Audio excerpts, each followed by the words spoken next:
Untangle Your Anxiety, a guide to overcoming an anxiety disorder by two people who have been through it, Joshua Fletcher and Dean Scott. Chapter 1. If you're anxious, start here. Feature artist at Simply Sophie Designs. Firstly, well done for picking up this book. We know that constant worry can make it really difficult to concentrate. Plus, reading whilst anxious is exhausting. So let's get straight to the point. If you are currently anxious, then let us make this very clear. This is okay. Being anxious does not mean something bad is about to happen, nor does it mean that those scary thoughts are any more likely to happen. How you feel does not mean you are about to lose control, lose your mind, collapse, or fall under the weight of your worries. It does not mean that catastrophe you have been ruminating about is any more real than it was this morning. This is what anxiety does. Anxiety likes to show you a video reel of all the unpleasant disasters that can occur as a result of this deeply unpleasant feeling. Let's look at things with a bit more rationality. Being excessively anxious means that your mind and body are trying to protect you from danger. However, if you're reading this book, then the likelihood is that you're not in any danger at all. But the anxious mind likes to make sure you are safe, just in case you are in danger. The discomfort you are feeling is from your very healthy nervous system, activating the fight or flight response, which means you are currently feeling the on-edge effects of adrenaline and a sensitive nervous system. Picking up this book is such a brave thing to do, especially as this fight or flight response wants all of your attention. It makes you feel like something awful is about to happen, usually to do with our minds, our bodies, or related to something we have been worrying about recently. The anxious response likes to throw some uncomfortable physical symptoms your way, such as nausea, a fast heart rate, muscle tension all over the body, just to name a few. It also likes to crank up the speed of your thoughts, as well as provide us with a flood of emotions, such as fear, terror, sadness, and anger. Sound fun, right? We know how difficult it can be to explore the scary topic of anxiety. However, rest assured that this book has been carefully curated to be a reassuring manual for anxious sufferers. We have created this as a warm, hope-inspiring resource for people who suffer from anxiety and anxiety-related disorders. These are the people who are exhausted by worrying, perhaps about external matters, or worrying about their own sanity, or why they are even worrying, the fear of their own fear. You have probably picked up this book because you have been experiencing many uncomfortable symptoms of anxiety. Some of the most common and scary symptoms we work with, and we have experienced ourselves, are living with an unwanted sense of fear and a constant feeling that something bad is about to happen, a sense of continuous dread. Perhaps you're feeling a bit detached from yourself and the world, or even from yourself and your body. This is a phenomenon called derealization. It's likely that you have a heightened awareness of your senses, where everything seems brighter around you. You may zone in on the slightest sounds around you and start to feel detached from the situation that you're in, almost like you're not there and you are observing the situation. Catastrophic thoughts such as what if statements, what if I can't breathe, or what if I'm having a heart attack, start to pop up and stick in your mind, increasing the anxiety levels with every irrational thought. There's a good chance that you have a spiraling negative thoughts that seem to stick in your mind, where no matter how much you try not to think of them, they just seem to stick around. Not being able to rid the thought increases your anxiety, right? Trust us when we say this. We have been there too. Maybe you are prone to bouts of panic, where we become scared that we are about to lose our ability to breathe, feel like we are about to collapse, have a heart attack, or lose our minds.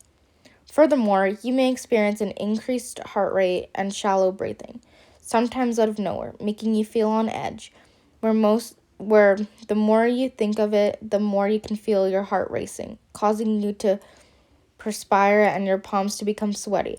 This is very common and is central to what are commonly known as bouts of panic or panic attacks.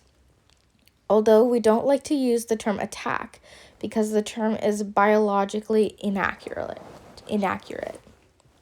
If you feel anxious or panicky right now, just know that nothing is attacking you. You are safe. It just feels dangerous. We assure you that this feeling will pass. Anxiety is such a broad condition and it involves many strange and uncomfortable symptoms. We have split anxiety into separate sections and common diagnosis to help you to conceptualize your anxious presentation.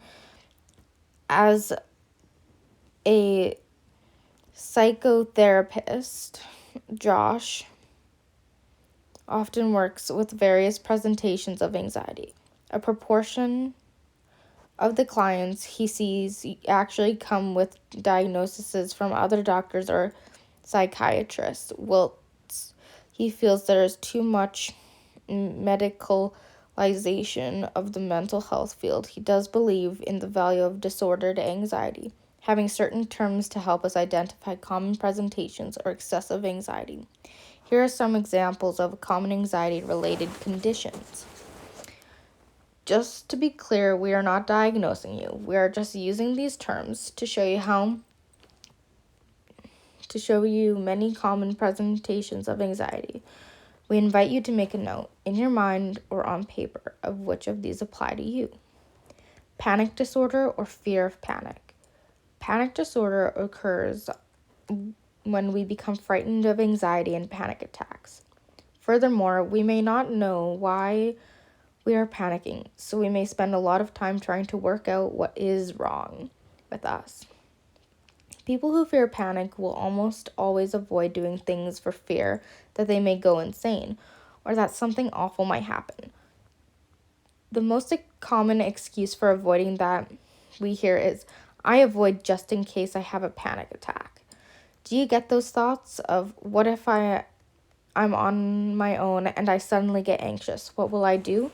Or what if I'm out with friends or out in a restaurant or driving or sat at my work desk and anxiety suddenly kicks in? What if I start to go crazy and everyone around me sees this horrible feeling that I battle with constantly come flooding out of me? Or one of the main ones we hear, what if I can't cope? Most people who have this type of anxiety tend to experience their first wave of panic from seemingly out of nowhere. This frightens them so much that they withdraw and commit to all of their time to trying to prevent another wave of panic from happening again, thereby causing a negative thought cycle that keeps anxiety and panic at the center of their lives. We'll talk more about panic later in the book. If this applies to you, fear not, as anxiety can be overcome. Health anxiety. This is when we end up in an anxious, terrifying cycle where we often misinterpret symptoms of anxiety as symptoms of something catastrophic. Do you find yourself Googling every little symptom and coming up to the worst case scenario? That little twitch you noticed on your arm a few times suddenly becomes a possibly life-altering conditioning, where all at the click of a button, this one irrational thought becomes an obsession, and every time you Google to research further, you get more evidence that something is seriously wrong. We wrote this book at the time of a pandemic and can't tell you the amount of time we interpreted a simple cough or a sneeze as a virus that could kill us. Social anxiety. Do you ever find your mind going blank when you are mid-sentence and then find yourself getting anxious because you can't remember what you were talking about? When you are out in the crowds of people, does it ever feel like anyone is staring at you and almost like time has slowed down? If you're familiar with one of Dean's favorite films, The Truman Show, it's similar to the moment where Truman starts to think everyone is watching him every move. Many people with social anxiety will spend hours anticipating attending an event, or even spend hours replaying conversations in their minds after the event has happened. They are prone to misinterpreting others' facial expressions, or worry that they have offended someone, or fear being perceived as uninteresting. Obviously, this is anxiety and a nasty trick. You have value. You have worth. Agoraphobia. People with agoraphobia tend to stick to their safe spaces because they fear how they will feel outside of them, or believe that something awful might happen if they venture too far. The most common safe spaces are our homes, even just our bedrooms. The areas around our homes, a relative or loved one's house, or our workplace. People who get anxious on the road, driving anxiety, can often convince themselves that certain routes are safe, so they stick to those. Many people have often had their first wave of panic in the car, which has often resulted in agoraphobia. Agoraphobia, in a nutshell, is the fear of being overwhelmed outside of a perceived safe space. Intrusive thoughts. Have you ever had horrendous, unwanted thoughts that trigger and provoke anxiety? The content of intrusive thoughts knows no boundaries, where horrible images, usually of a taboo nature, creep their way into our minds, and we categorically do not want them there. The most common intrusive thoughts include thoughts of a sexual or violent nature, usually to do with loved ones or harm to self. Intrusive thoughts are very normal. Everybody experiences them. However, for anxious people, they can become sticky and lead us into questioning their nature or origins, which in turn leads us into questioning our own sanity or mental state. Obsessive compulsive disorder, OCD. Do you live out physical or mental rituals in order to prevent an imagined disaster from happening? Are you obsessed with cleanliness just in case you may contaminate someone? OCD thrives off the belief that if we don't do, then the awful catastrophe will happen. Some common examples are obsessive cleaning, checking plugs, skin picking, hair pulling, enacting a strict routine at certain times of the day, or even completing an entire mental routine played out in our minds. No matter what the content associated with OCD, it is very treatable and manageable. That said, working directly with an OCD specialist and having an OCD specific book will perhaps be of added benefit. Generalized anxiety disorder, GAD. We are no strangers to GAD. Generalized anxiety presents as a constant worry with a multitude of topics to worry about. We may never be worrying about the state of worrying itself. People with GAD live out most days with a constant sense of unease, focusing intensely on their thoughts, what ifs, their feelings, and the strange sensations that come with anxiety. Post-traumatic stress. Anxiety can surface in people as a result of unprocessed trauma. If this is the case when we believe that professional help and guidance is mandatory, as this book alone will not be sufficient, nor can it offer a grounding presence should difficult memories arise as a result of the trauma. That said, PTSD can be treated, and it is also really helpful to learn about PTSD to demystify its presentation and symptoms. What now? Anxiety has many other presentations, but these we found to be the most common. We are confident the principles we outline in this book will help you regardless of your anxiety manifest. If you can relate to any of these, then we believe that this book will be able to help you. If you have answered yes to many of these statements, or somehow nodded your head in agreement, then this book is for you. If you have answered yes to only a few of these statements, then this book is for you too, or even if you can resonate with only one. If you haven't answered yes to any of the above, then our guess is that you have picked this book up to better understand a loved one, a friend, family member, or coworker, So I will say it again. This book is for you too. In such a case, this book can definitely be helpful. Meet the authors. We are Joshua Fletcher, psychotherapist, and Dean Scott of DLC Anxiety, and we can confidently state that we are well versed in both working with anxiety and experiencing it ourselves. We are two young-ish men from Manchester, UK, who have both suffered from anxiety disorders in the past and worked through them to get to the positions we're in now. Joshua Fletcher, at AnxietyJosh on Instagram, is a qualified psychotherapist specializing in working with anxiety and anxiety-related conditions and runs his private practice called The Panic Room in Manchester. Joshua is also a best-selling author of previous self-help books, Anxiety, Panicking About Panic, Create Space, and Anxiety, Practical About Panic, John Murray Press. He is also co-host of the most popular anxiety podcast, The Panic Pod. Dean Scott of DLC Anxiety runs the largest anxiety support community on Instagram, at DLC Anxiety, which at the time of writing has assumed over 900,000 followers from all around the globe. Dean has studied psychology at university and holds diplomas in life coaching and cognitive behavioral therapy for anxiety, depression, and phobias.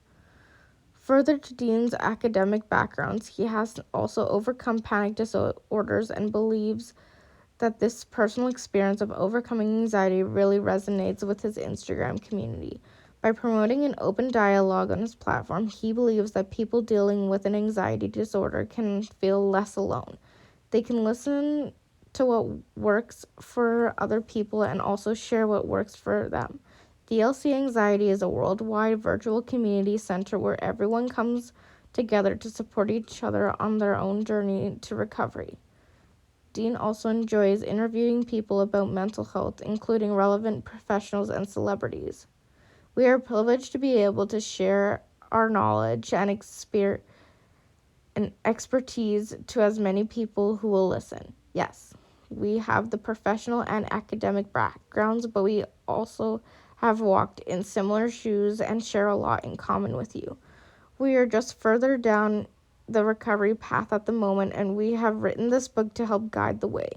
The book has been created to share the knowledge that we have gained that has helped us, and we are sharing it with you because we understand just how scary it can be with you when you feel trapped in your own mind.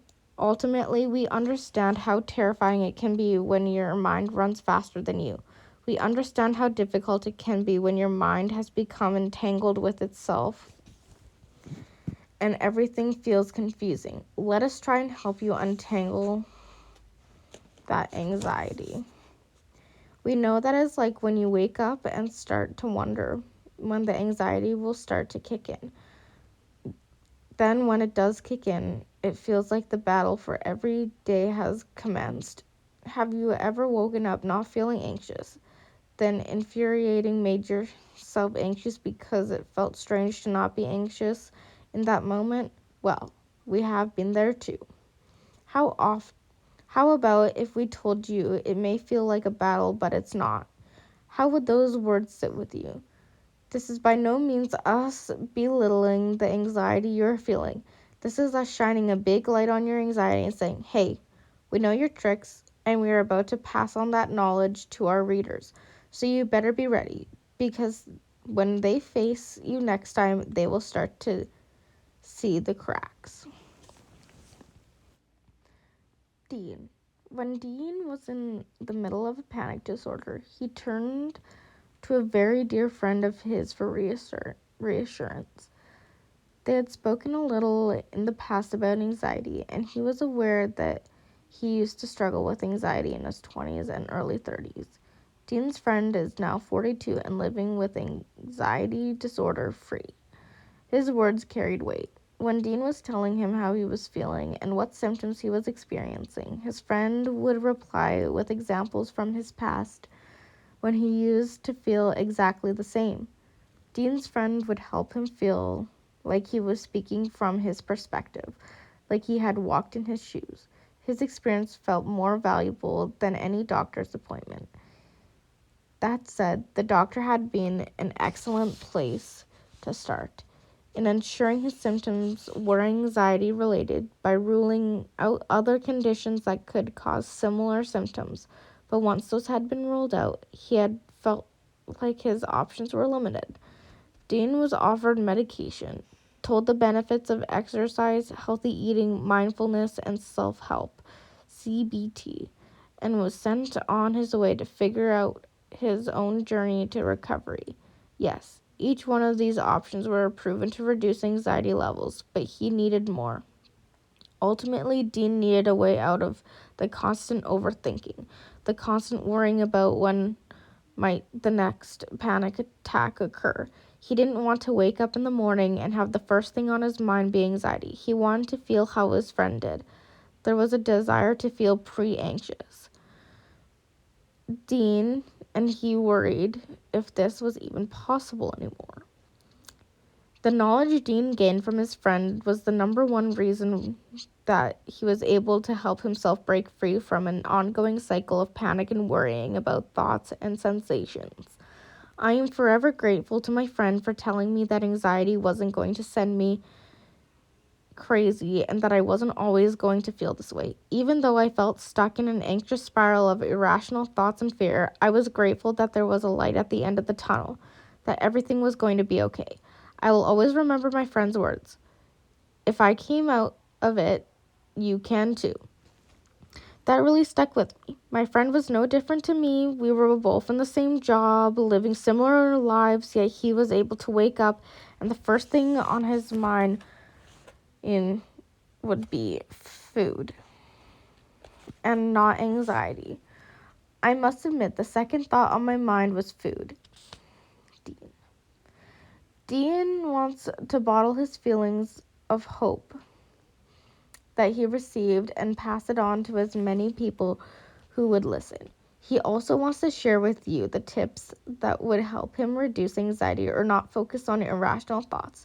Like Dean, you can trial and error each technique and use the one best for you. His words were priceless. He truly did pick me up and guide me on my journey to recovery. Dean now spreads his positive words of hope through interviewing experts in the industry on his large social media platform, as well as hosting his own podcast. Josh. After recovering from panic disorder and agoraphobia in 2013, Joshua decided to write down his experience of overcoming anxiety in his first self-published book, Anxiety, Panicking About Panic. With no expectations about its release, Josh continued his then career of working with children in emotional and behavioral difficulties. On checking his emails a few weeks later, Josh was awestruck at how many copies of the book had sold within the first few weeks. The news soon started to spread, and even to this day, Panicking About Panic still tops the Amazon best-selling chart as a self-published book. I recall being at work one day, then suddenly it felt like my whole reality had changed. I had this weird feeling of detachment, a huge sense of dread, and I froze. I was terrified about what was happening to me and thought I'd lost my mind. I went home and became scared to leave the house for weeks. I constantly tried to work out my feelings and just tried to wait for the feelings to disappear. Obviously, this didn't work. I had never felt so alone. Josh. This inspired Josh to a career change, and he began studying anxiety and psychology around it in more depth. He trained to become a psychotherapist, completing his MSc in counseling psychology and a PGCERT in cognitive behavioral therapy. To this day, he has worked with hundreds of people to successfully overcome a multitude of anxiety-related conditions. His second book, Anxiety, Practical About Panic, was published by Hachette and his reputation as the go-to person for anxiety grows by the day. Josh has worked with the BBC, Worldwide FM, Mind, and many well-known consumer brands. Josh took to Instagram under the name Anxiety Josh and met fellow ex-sufferer Dean of DLC Anxiety, where they quickly bonded over a lot of shared experience. After some engaging interviews and many positive talks, they decided to co-write a book. There was the added serendipity that two men of similar age from the same city have met at a point in their lives where they are both ready to convey a message to help others.